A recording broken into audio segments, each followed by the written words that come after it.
你们的雨刮会不会发出这样的声响？那么其实这个雨刮时间也不长，用了1年左右啊。我们看一下有没有什么方法对它进行一个根治啊。刮的时候总是呱啦呱啦的响。我们会发现啊，这个雨刮一响啊，发生咯吱咯吱这个声音啊，而且我们观察这个玻璃上啊，雨刮刮过以后啊，会有一条一条啊像梳子一样，那么梳出来的纹路。那么说明啊，这个雨刮啊，我们说明这个雨刮的胶条啊是凹凸不平了。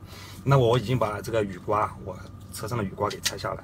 那么我们发现啊，上面确实用手去摸的话，确实肉眼也能观察得到啊，它上面确实有凹凸不平的一些这个凹槽。那么雨刮呢也比较新，那么用的时间也不长。如果你就把这一个雨刮给丢弃了啊，确实也比较可惜。那么有的朋友说啊，你直接买个雨刮也不贵。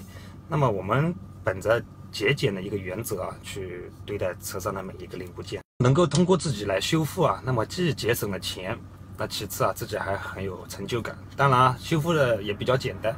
有些朋友他会说用这个2000目以上的砂纸啊进行打磨，确实这是一个很正确的一个方法。但是啊，你2000目的砂纸啊，我们去购买的话啊，非常难买。一般我们像这种店铺里面啊，这种装潢材料店啊，它的木工用的这个砂纸啊，它的目数会比较大。你像500目啊、800目啊，要买到比较细的啊，2000目以上的砂纸呢，非常难购买。那你到淘宝上去买的话，买一张，那么也不划算，对吧？要运费什么，你要买就买比较多。那么我们家里啊用牙膏，还是用这个万能的牙膏，因为牙膏是一个研磨剂啊，我们可以用牙膏进行一个，那我们动手做。今天我们就用啊家里随手可得的这个万能的牙膏，还是用牙膏来修复这个。我们试一下挤一点。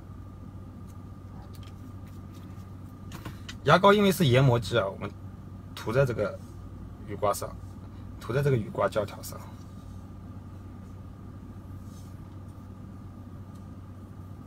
用这个手啊，对着这个打磨就可以，非常简单的，不用水，就是这么干的磨。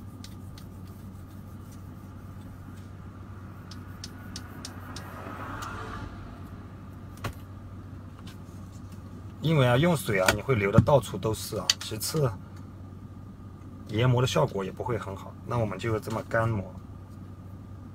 两边都给它涂上，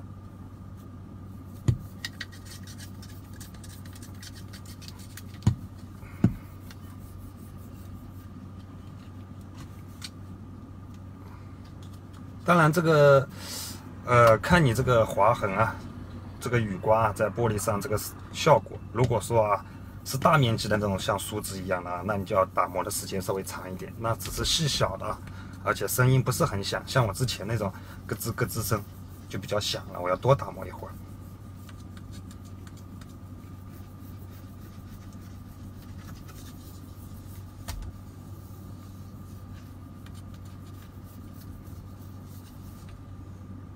磨这手上以后磨了以后会磨下一层，因为这个胶条是橡胶的嘛，对吧？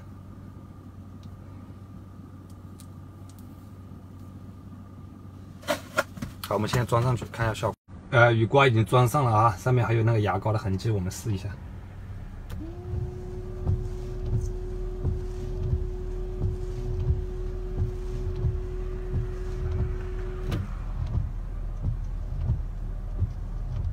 声音啊是一点没有，这个刮的效果啊是非常好。本期的节目啊就到这里。如果你的雨刮啊也是咯吱咯吱不停的响，而且刮的不干净啊，上面是像梳子一样梳着一条一条的痕迹啊，说明呢雨刮那个胶条啊不平。那么用我这个小方法啊就能轻松的解决。如果我的视频对你有用，请给我点个关注，谢谢大家。